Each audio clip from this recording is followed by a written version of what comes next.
Welcome back to my channel. यदि channel पे नए हैं तो चैनल को सब्सक्राइब कीजिए और बेल आइकन दबाना बिल्कुल मत भूलना।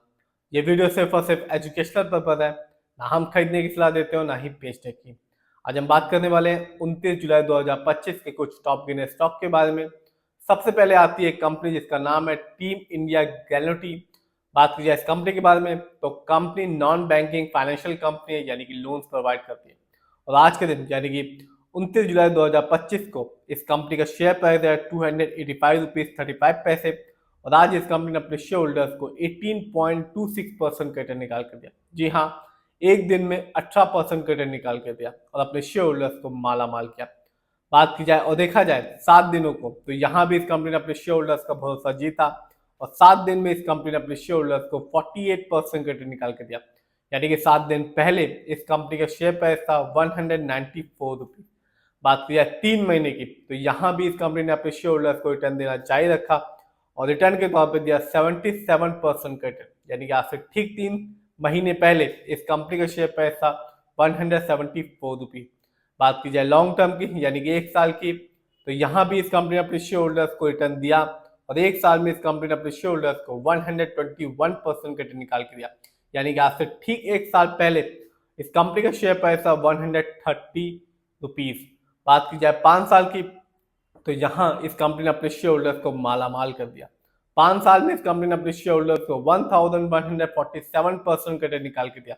यानी कि आज से ठीक 5 साल पहले इस कंपनी का शेयर प्राइस था 27 रुपीज 85 पैसे। तो ये कंपनी ना केवल शॉर्ट टर्म में एक अच्छा खासा रिटर्न निकाल के दे रही है, साथ ही साथ लॉन्ग टर्म में भी एक अच्छा खासा रिटर्न दे रही है।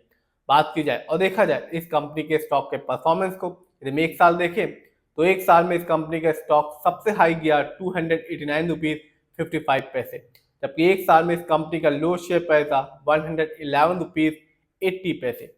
बात की जाए और देखा जाए इस कंपनी के फंडामेंटल्स को तो मार्केट कैप है 217 करोड़। ये कंपनी स्मॉल कैप की कंपनी है और स्मॉल कैप का जो मार्केट कैप होता है वो होता है 0 से लेके 500 करोड़ के बीच में। इसका मतलब ये होता है कि कंपनी नई है और अपने बिजनेस को एक्सपेंड कर रही है। जानते हैं इस कंपनी के पीबी रेशियो को, तो कंपनी का पीबी रेशियो है 4.54। शेयर मार्केट में किसी भी कंपनी का पीबी रेशियो अच्छा कहलाता है 1 या तो बिलो 3। जानते हैं इस कंपनी के इंडस्ट्री पी को, तो कंपनी का इंडस्ट्री पी है 26.84। शेयर मार्केट में किसी भी कंपनी का इंडस्ट्री पी अच्छा कहलाता है 20 से लेकर 25 के बीच में। इंडस्ट्री पी से यह पता चलता है जो कंपनी के स्टॉक है मार्केट में चीप है या एक्सपेंसिव है। जानते हैं इस कंपनी के डेट टू इक्विटी को यानी कि लोन कर्ज को, तो वो नहीं है, यानी कि इस कंपनी पर किसी भी तरह का कोई लोन कर्ज नहीं है। जानते हैं इस कंपनी के आरओई को यानी रिटर्न ऑन इक्विटी, तो कंपनी का आरओई है 4.91%। शेयर मार्केट में किसी भी कंपनी का आरओई अच्छा कहलाता है 15% से लेकर 20% के बीच में। आरओई का मतलब होता है जो पैसा शेयर होल्डर से कंपनी को दिया है, कंपनी ने उसका सही जगह अच्छे से इस्तेमाल किया भी है या नहीं। जब भी किसी कंपनी का आरओई हाई होता है या पॉजिटिव होता है तो इंडिकेट करता है कि कंपनी हमारे पैसे को सही जगह इस्तेमाल करे, जिससे लॉन्ग टर्म में एक अच्छा खासा रिटर्न मिलता है। और जब भी किसी कंपनी का आरओई कम होता है, नेगेटिव होता है, तो साफ बताता है कि कंपनी हमारे पैसे को सही से इस्तेमाल नहीं कर रही, जिससे लॉन्ग टर्म में रिटर्न पाने की संभावना कम हो जाती है। बात की जाए इस कंपनी के ईपीएस टीडीएम की, तो वो है 2.81। शेयर मार्केट में किसी भी कंपनी का ईपीएस टीडीएम अच्छा कहलाता है 80 और उससे ज्यादा का। Earning per share trailing 12 month का मतलब होता है कि कंपनी ने लास्ट 12 मंथ में कितनी अर्निंग की, कुछ कमाया भी या नहीं। जानते हैं इस कंपनी के फाइनेंशियल कंडीशन को, यदि हम देखें तो मार्च क्वार्टर में इस कंपनी का रेवेन्यू रहा 1.15 करोड़। यदि हम ईयरली बात करें तो 2024 में इस कंपनी का रेवेन्यू रहा 3.25 करोड़।